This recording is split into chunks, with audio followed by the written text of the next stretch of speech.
Friends नमस्कार। आज आपण को स्वागत करुच्ची सबु गछ चैनल को। आज आमे ए वीडियो रे जानिबा विभिन्न प्रकार औषध गछ मध्यरु नीम गछ विषय।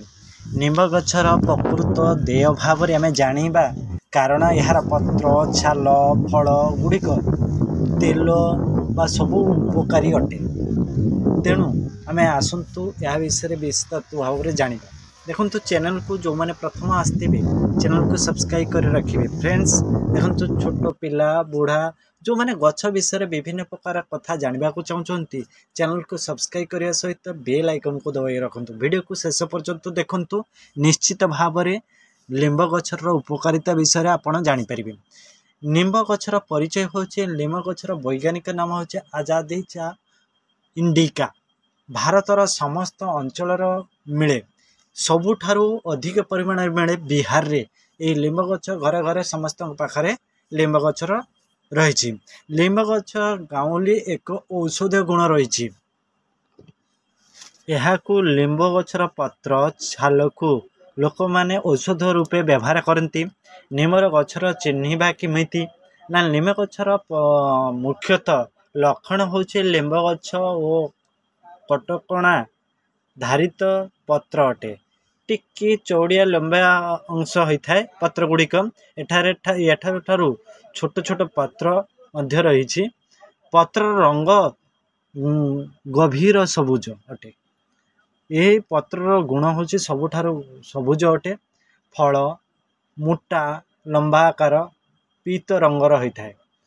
यार लक्षण आमे जानिबा त्वचा यह उपकारी अटे। लिंब पत्र पानी बा पेस्ट जेली हाथ पानी जो हाथ आपणकर दाग हो जाता ताकू दूर करें। कृषि यह स्वाभाविक कीटनाशक औषध भाव में विभिन्न प्रकार व्यवहार कराए। यार फल पत्र को छेची बिल पका जाता जार औषध गुण पोक लगे ना एवं सार अधिक परिमाण में दे था। बिल रे जो चाष करते लोक मैंने फल मुग विभिन्न प्रकार चाष करती से तार लाभदायक होता है। गछर मूल यार अंश देखु। यार गछर मूल बहुत माने आपणकर सुंदर देखा जाता है। यार छाल व्यवहार होता है। यार काठ व्यवहार होता है। यार पत्र व्यवहार होता है। फल व्यवहार होता है। कृषि क्षेत्र में देखु देहर रंग प्रतिरोधक शक्ति बढ़ाई था। लिंब गछर पत्र काढ़ा करी भितर शुद्ध करि थाए। शरीर विभिन्न प्रकार रोग शुद्ध करि थाए। परिवेश श्रेष्ठ अटे। परिवेश बहुत गुड़िक आमको व्यवहार करा जाता है। गछर डाले रे अधिक छाया प्रस्तुत होता है। धूसर वातावरण सृष्टि करे परिवेश को सुंदर रखी था।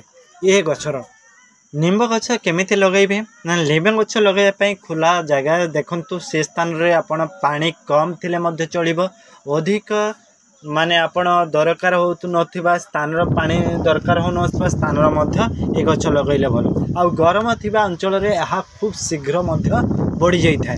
देखंतु सतर्क रहिबा मध्य ए गछरु सतर्क रहिबा आवश्यक। नहले आपण गछटु अधिक परिमाण रे छाल अधिक परिमाण रे त्वचा लगेले ता मध्य क्षतिकारक होइबे। जो माने स्त्री लोक बा गर्भवती स्त्री माने से माने कौन करेंगे ना ये स्थान दूरे रहा आवश्यक। जदि आपण त्वचारे लगाउछंती डॉक्टर परामर्श द्वारा यह लगातु निश्चित भाव में आप उपकृत हेबे। जदि आपण अत्यधिक भाव में लगाउछंती ताले आपणकर मध्य देह क्षति करिपारे। सेथिपई फ्रेंड्स देखंतु यार सतर्क बहुत। निंब तेल सीधा पत्र रे लगैबा को जलन होई पारे। अधिक पर सीधा जदि आपण लगैदेबे ताहा मध्य आपण देह पई क्षतिकारक होई पारे। देखो अधिक मात्रा रे लिंब खाइबा ठीक नुहे खिया जाए किंतु अधिक खाइबाटा मध्य ठीक नुहे। से आपणकर पत्र मध्य खाई परिबे आपणकर फूल मध्य खाई परिबे किंतु मात्राधिक नुहे कम जति खाइबा उचित सेतिक आपण। फ्रेंड्स यही चैनल रे विस्तृत भाव में आपण जानि पारिले यार लक्षण कौन यार लाभ कौन यार क्षति कौन। आपण वीडियो को जब शेष पर्यंत देखिं लाइक करेंगे शेयर करेंगे। आ वीडियो भल लगी सब्सक्राइब करने सहित बेल आइकन को दबाई रखिए कारण ये नुआ नुआ आम वीडियो नहीं आसबू जो थी कि आपण पाखरे सर्वप्रथमे पहुँची पार। एथिरे छोट छोट पिला माने मध्य उपकृत हेबे जोंथिरे पिला माने शिखि परिबे जे गछर मूल्य कोन गछर उपकारिता कोन से विषय मध्य संपूर्ण भाव रे जानि परिबे। फ्रेंड्स आउ किछि जानिबार थिला हमकु कमेंट करिवे पिला माने को सिखांतु। Thank you.